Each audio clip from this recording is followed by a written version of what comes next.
What's up, everybody? Today is February 10th, and this webinar is entitled How to Survive in This Market. Now, what kind of market are we in? Are we actually in a bear market? The definition of a bear market is a 20% drop since its last high.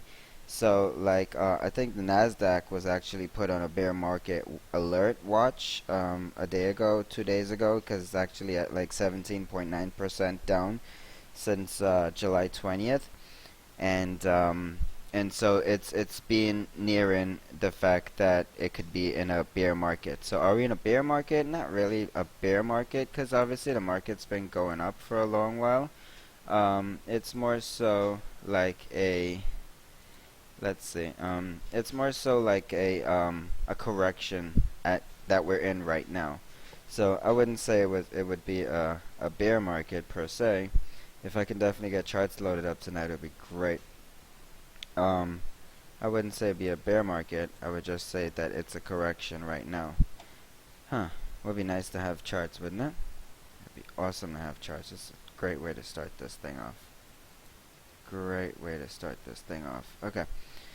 So as I wait for my charts to load, this doesn't usually happen. Okay, let's see. Let's see if it lasts. If it doesn't last, I may be forced to use my Thinkorswim, but I'm not so good with that.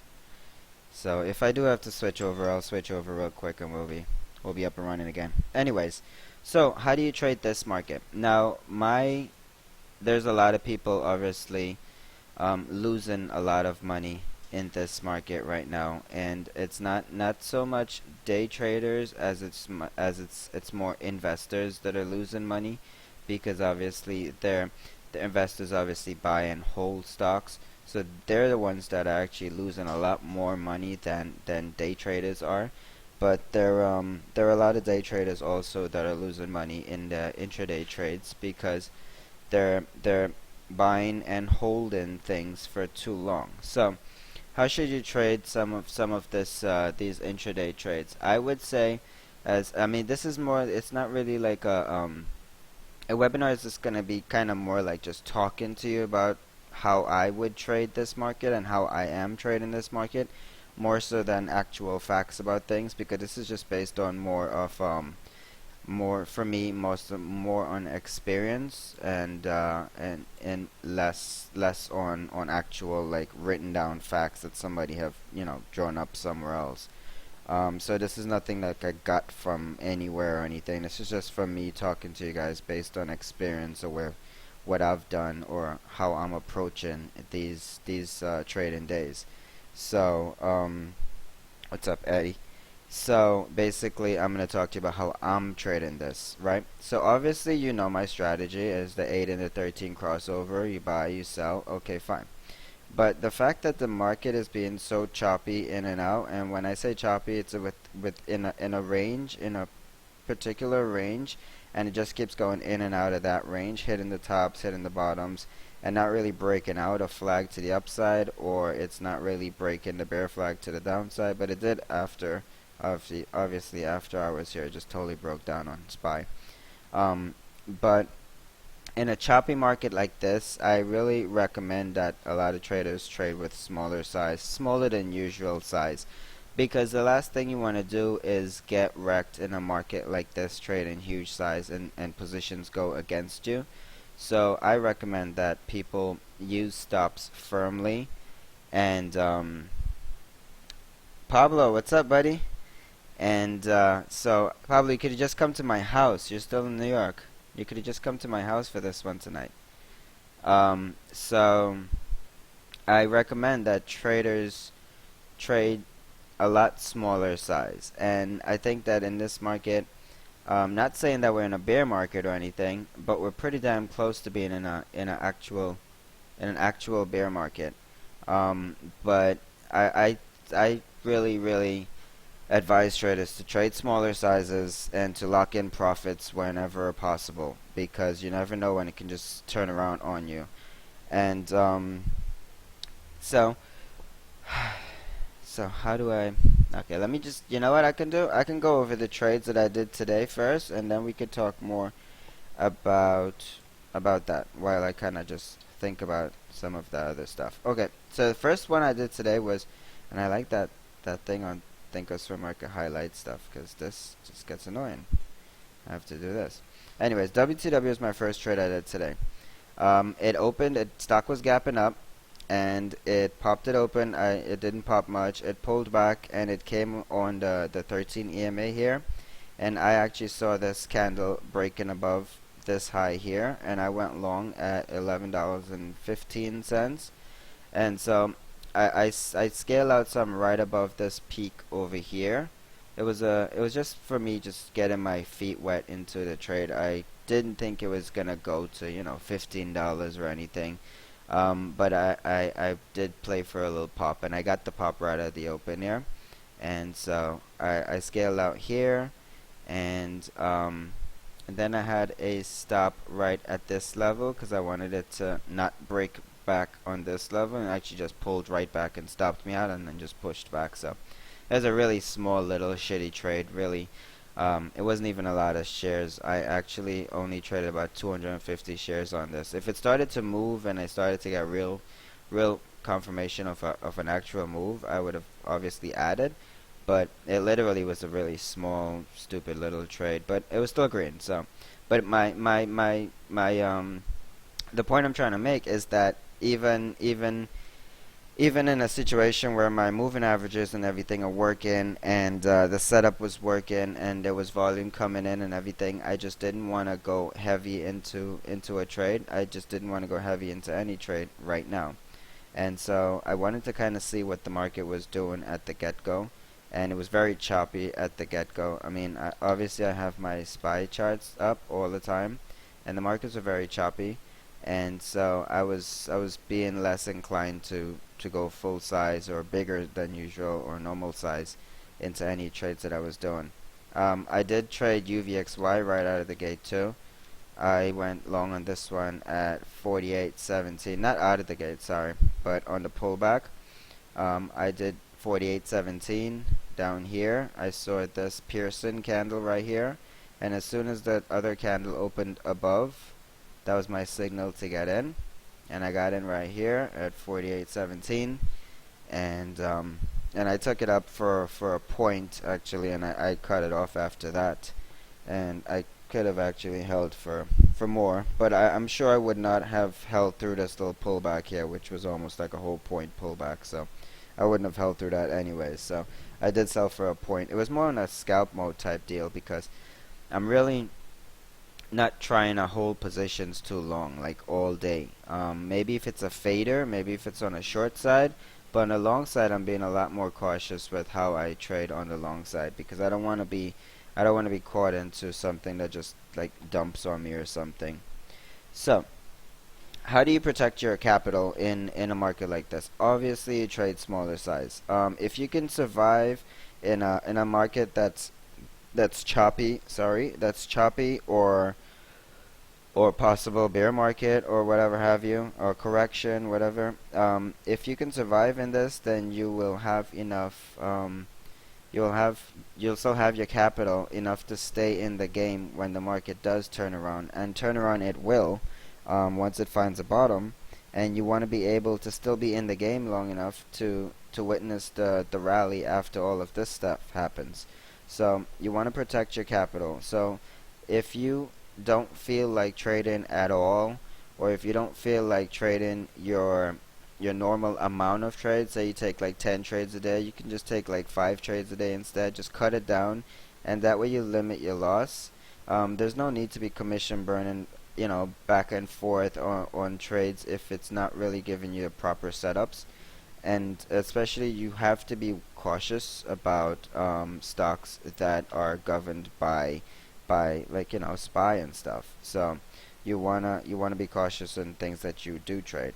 In times like this, it's obviously proven that you want to be more short biased on stocks, and you want to play ETFs, which are going to give you your best bang for your buck and your best return. So you see me trading a lot of UVXY lately. It's because the thing's volatile. It's the market's volatile, and that's why I can focus on just trading this, because ETFs are going to give you more bang for your buck, because remember it's a 3-time ETF, so the upswing is a lot more drastic. So that's why I end up playing more UVXY, obviously. So and I don't recommend people holding too many things overnight, especially in the long side. There are a lot of traders that ask me why should I overnight long, and I just don't have a good answer for them as far as what to overnight long, because I don't feel like there's a lot of stocks that you should be long in on the overnight, especially in a time like this.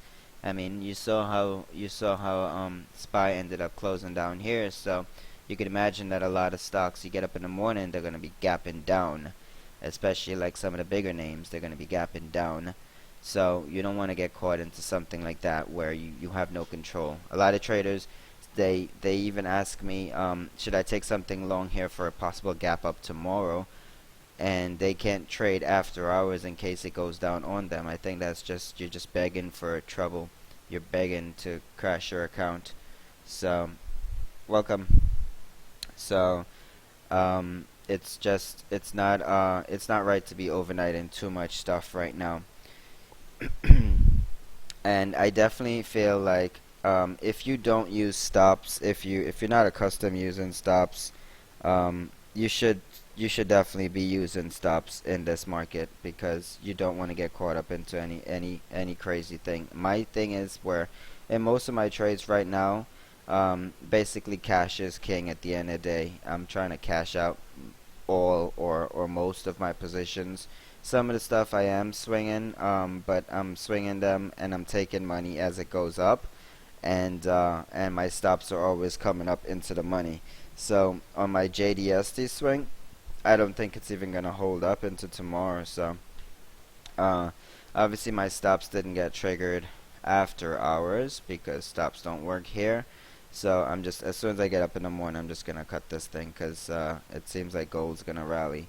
So I am, yeah, I know, bud.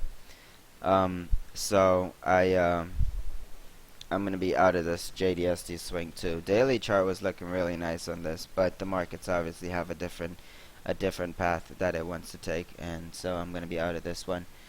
So I'm basically, after this one, I'm really gonna be out of my swings. I do have that SQ one, but I'm gonna hold on to that for a second.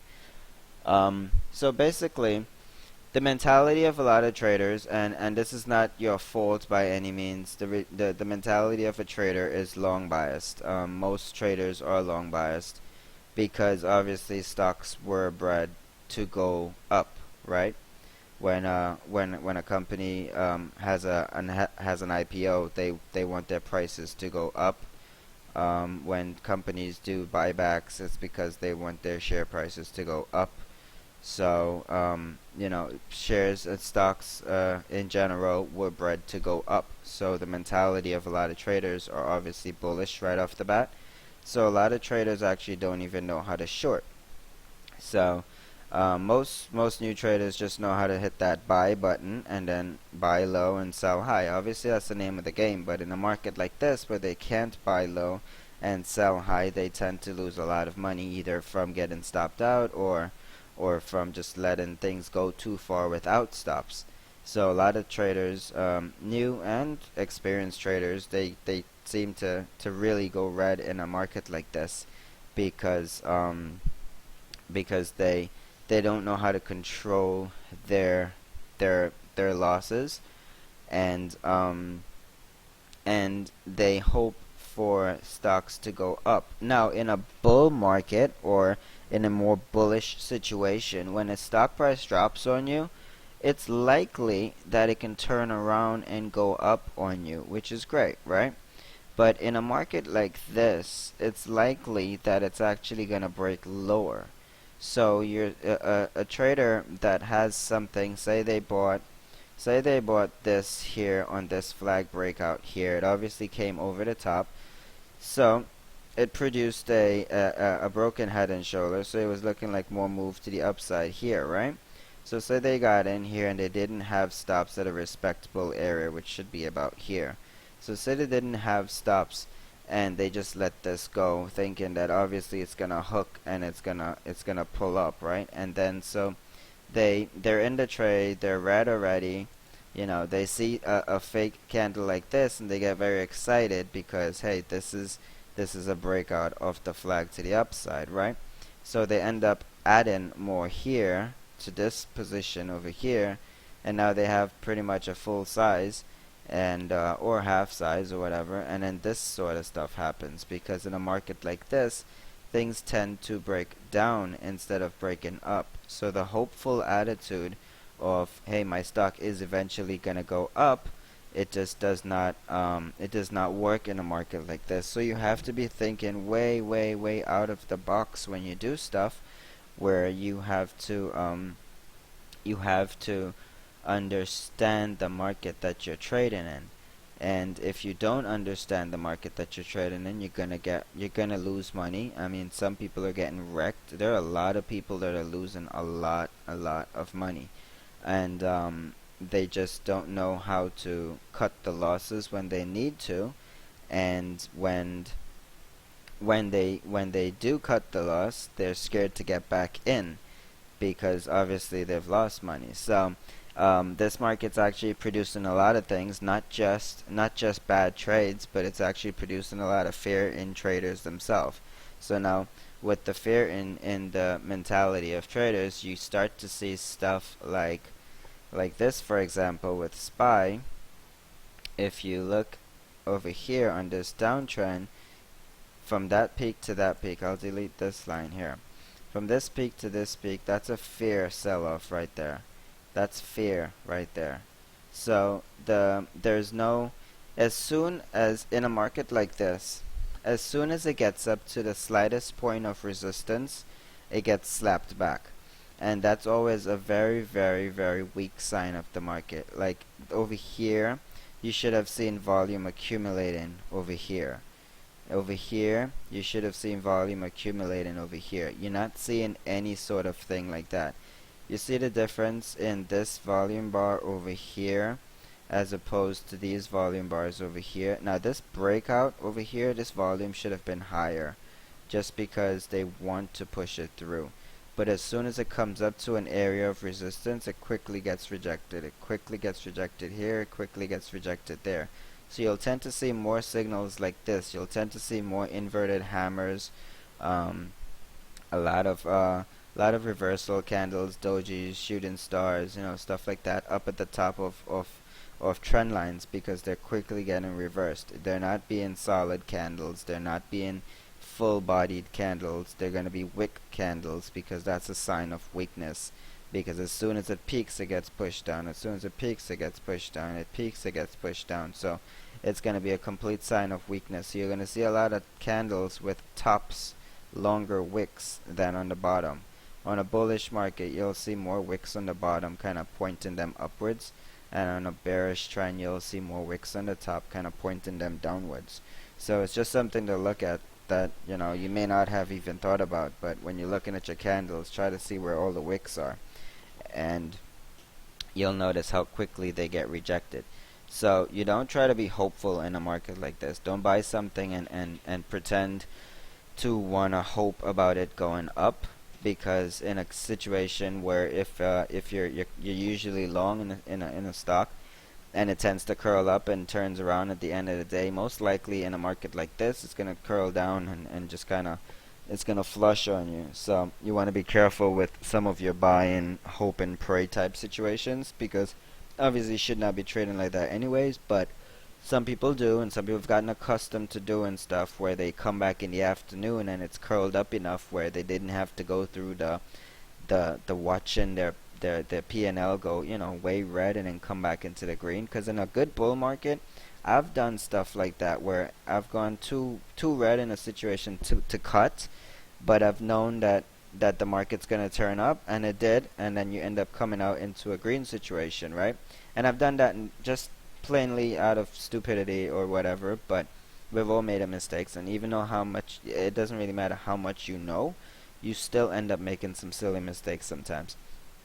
But in a bullish situation where markets are more bull inclined, you can come back in the afternoon and have success in a red trade, but not in a market like this. So just be careful of how you play longer term trades. It'll be it'll be easier for you to short pops. Yeah, it'll be easier for you to short pops than for you to take longs on dips, because buying dips in this situation in a market like this is hard to call the bottom, because it's almost like catching a knife. It's not really a falling knife. The market isn't going straight down. We're not in a recession or depression or anything like that. But the markets are coming down. So you have to be understanding that things are not going up. They're coming down. So always be you're not trying to buy dips. Any investors or buyers that are buying these dips are so quick to sell at any sign of weakness. So at any one of these resistances that it comes up here to, it's gonna quickly get rejected and it's gonna come down. Now I have stuff charted out here on some of these charts, so you'll see lines occasionally coming across, but it seems like this market's just gonna come down more. So here's what you do. Obviously, if you're a new trader, a lot of new traders don't even know how to short. They've never shorted. I mean, there's tons and tons of traders that every day, not every day, tons and tons, but they ask me about how to short or how do I short. It's a very simple thing. You want to obviously you basically, when you're shorting, you're you're borrowing shares that you do not own at a higher price, and then you're going to buy at a lower price, and then you're going to return those shares, and you keep the money in between. So that's kind of like in a nutshell how it works. So but you need to understand how to short in a market like this. Now for short sellers, this is a dream market, because all they're doing is shorting pops, and they're any rallies, any run ups, they're shorting things into that. So if if you wanna really be a consistent trader still in these markets, you would probably be better off shorting things rather than going long. And not saying that there aren't things that are gonna move. Obviously, if there's good earnings or something, or FD approval or something, things are gonna move up, but don't expect them to stay up, because the weight of the market is actually gonna pull them back down. Because no matter what, the big dogs are still gonna be they're still gonna be saying, hey, we're coming down, and we're gonna bring you down with us. So that's how it's gonna be. So yeah, that's what. Yeah, then that goes Pablo with the his Pablo's talking about scaling into position, and only if it's going into your direction. And that's kind of my game plan anyways. I take a fish in size, put my stop on that. If I get stopped in my fish in size, I get stopped out. I only add into a position long or short if it's going in my direction anyways.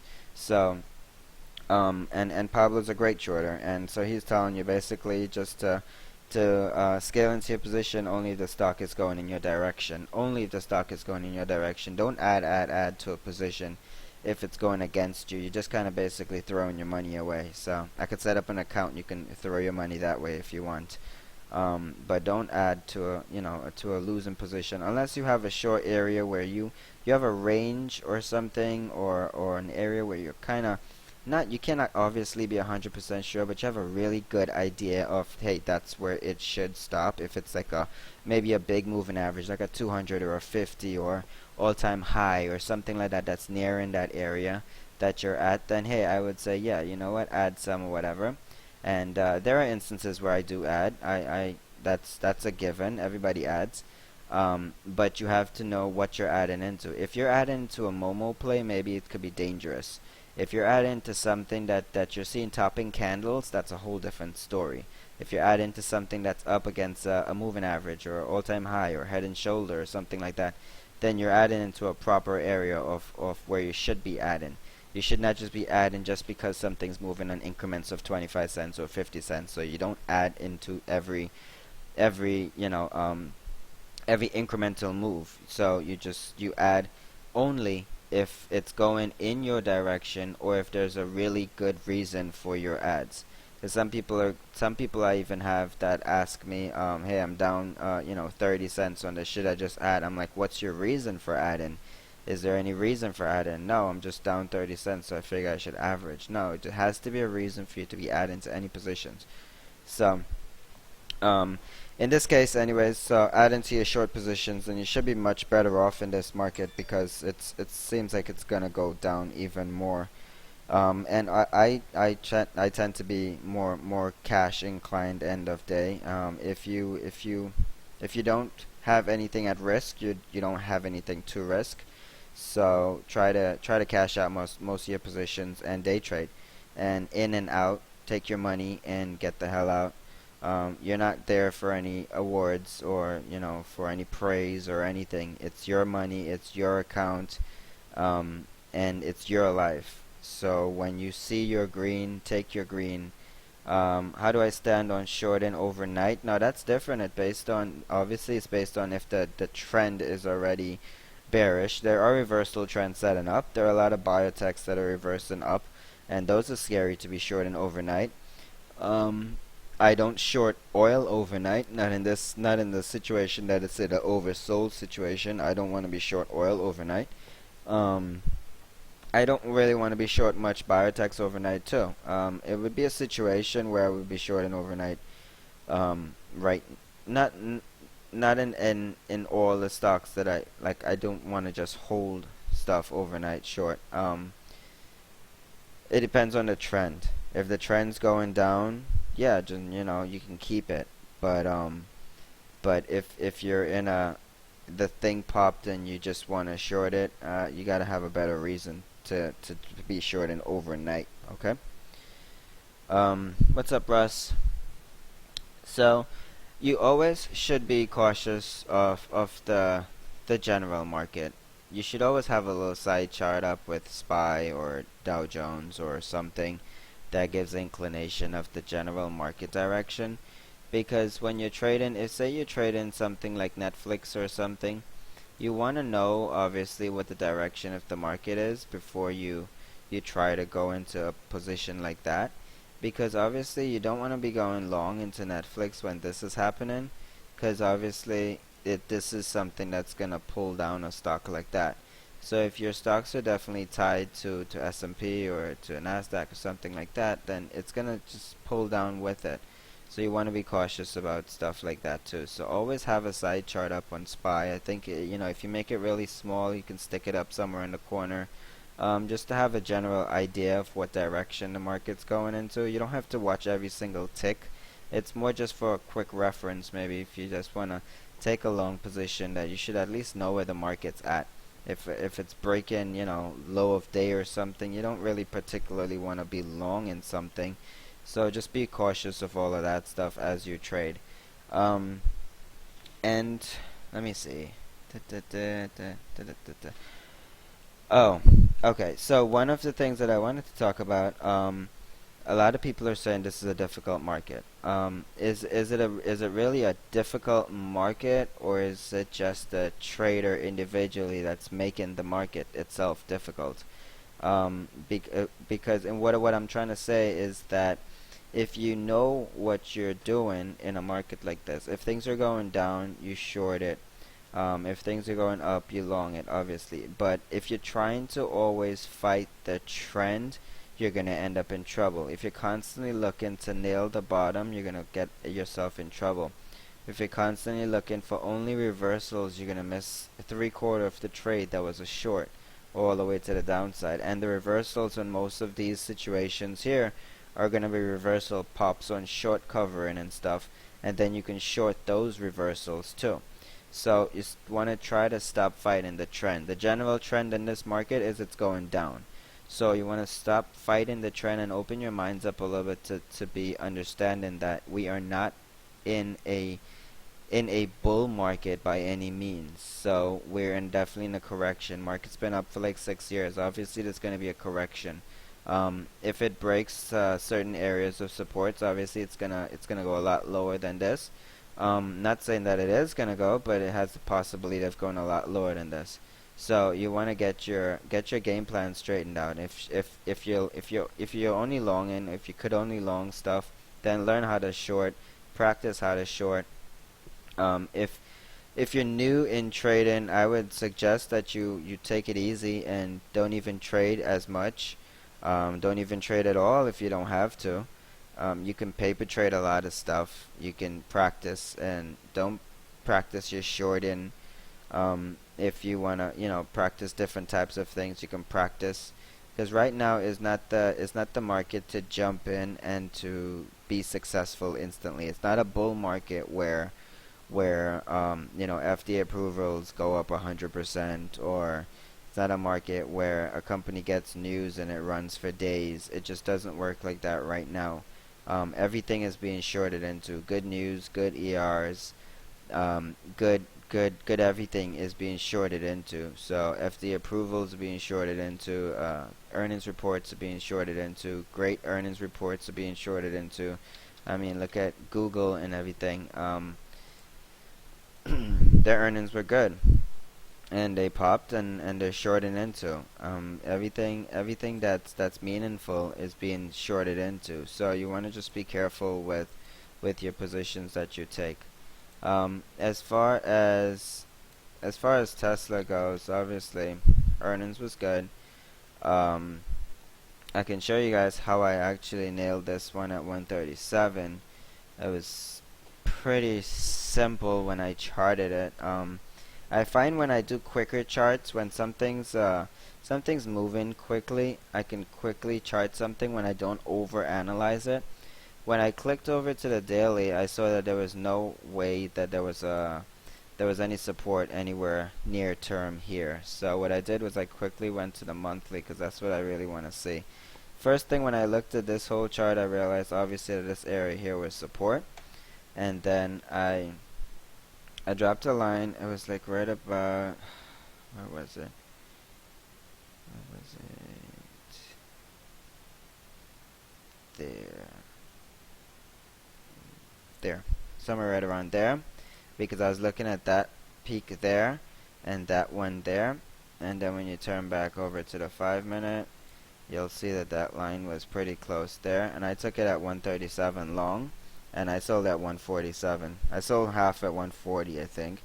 140.50, somewhere around there, and then I sold the rest at 147. Obviously, I left a lot on the table, but it was still, that was my reasoning for getting into the trade. Um, Whatchamacallit. How is this gonna work tomorrow? Obviously, this chart's a beaten down chart, right? So people that are bag holding are gonna want to take their money. That's right off the bat. At the first inclination of weakness, when it starts pulling down, people are gonna take their money. Profit takers on here are gonna take their money. People that played into the earning, obviously they're gonna want to take their money. So I'm thinking Tesla's actually gonna pull at the open tomorrow, then find the bottom, and then slowly grind back up. So I'm thinking it actually pulls. So I would be more inclined to, again, if it pops it open to that area over here, I'd be more inclined to short that position. If it pops it open, you can fade it all day. If it pulls it open, you can look for some support around here, um, into maybe this range here, and then take it long. So that's how I would be playing Tesla tomorrow. And Twitter actually almost came back green today.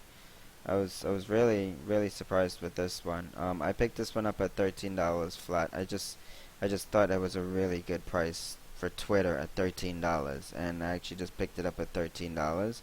I wasn't expecting this sort of thing. I was actually just gonna overnight it. I thought it was gonna, like, flatline here for the entire afternoon, and then I took it at 13. I literally stepped away from my computer, and it was actually just gonna be a hold for me.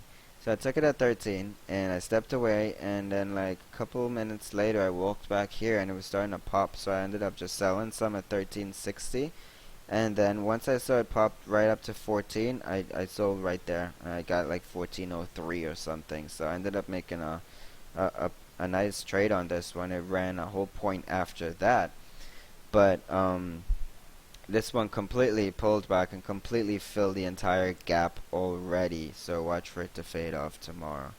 So it already did its pull, it filled its gap, so watch for it to fade out. But it's an interesting trade after hours though. How did I get that one? That one was, let me try to figure out how I got that one. Oh, I know. The daily was shitty. I went to the weekly. And What was it? Oh, I think I remember. I was in a channel here, like that, and then I put it in a channel trade. Like, I can't get it. Why isn't my thing moving? Okay, like that. So if you move it up there, and you put a line right there, it's very small. Hold on, let me try to break this down a little bit. And then I tagged the line somewhere right there. And then when you came back to the day itself, you would see that it tagged right there. So that's kind of how I traded it. It was a channel trade. Yeah, what are we gonna do without Twitter? I don't know. Traders are gonna have to make up their own social media to get in touch with each other. So that's how I traded that one. It's basically a top and bottom channel. I just played the bottom channel, got pretty nice bounce off of it. So that's how I ended up playing that one. My trades for today was WTW. Took that, and oh, I did a couple nice ones today. LL was I played this off this huge volume spike right here. I bought it high. I bought it like 12.59 or something, and the spike was so fast I never got a chance to sell it. And maybe I was being slightly greedy. I didn't know the news or anything when I bought it, and so I played it and I got stuck in it actually because it popped so fast and came back down that I got stuck in it. And once it came down to the 13, I actually added, and I had a 12.39 average with a lot more size than I wanted. I ended up making a killing on this trade, and I don't know, it was just if it was luck or whatever, but I ended up making a killing on this trade because when I came in here and then I added here, I actually had 4,000 shares at 12.39. So I ended up selling into these here. I actually did this whole trade on my phone after because once I left, I put stops, and I had to go pick up my son, and so all the way driving over there, I'm trying to like look at my mobile. Yeah, and I was talking to G at the same time, because I was on my Twitter and I was talking to him. I was like, please tell me where's Twitter at? Where's LL at? Where's LL at? Where's LL at? Because I was trying to move stops up and everything was so delayed on the mobile. So I ended up making a killing on this trade, but it was great. Um, and when I showed it at CRTO today at $36.50, it was actually perfection. There was a lot of reasons that I wanted to short that chart in that range, and I don't know if it was no. There's a chart I was looking at. I was looking at this chart all day, by the way. CRTO, because I constantly saw buying coming in on it. So there was a definite downtrend line here that it was eventually gonna get hit by, and so if you put a line right there, if you intersect that right there, you'll kind of see where it topped off at, and that's exactly where I shorted it there. So that was my reasoning for shorting that one. It was too much going up, so I was looking at it, but I had this line here. So I was waiting for it to get up to that line. Once it got up to that line, I just shorted it. I was gonna risk a little bit over it. I didn't even have to risk much on it at all. I was actually just gonna add into this one because I knew that it was hitting resistance on a downtrend from a daily, and so this was one I would actually add into and actually hold, but it ended up just giving me 3 points right off the bat there. So it was a perfect short right there. And I did not post that one in the room because I felt like it was doing so much of this all day, and there were traders that were shorting it in between here and there, and they were constantly getting stopped out, and so I didn't want to get anybody in trouble. So when I shorted this one, I didn't alert in the room, which would have been a great short. I mean, everybody would have banked crazy on it, but you know, such is life, right? And that's pretty much what I traded today. I also traded Urban and Cena. I took a loss on Urban, and I took a small loss on Labu, And I think that was it. Other than that, anyways. So let me stop recording and then we can talk more.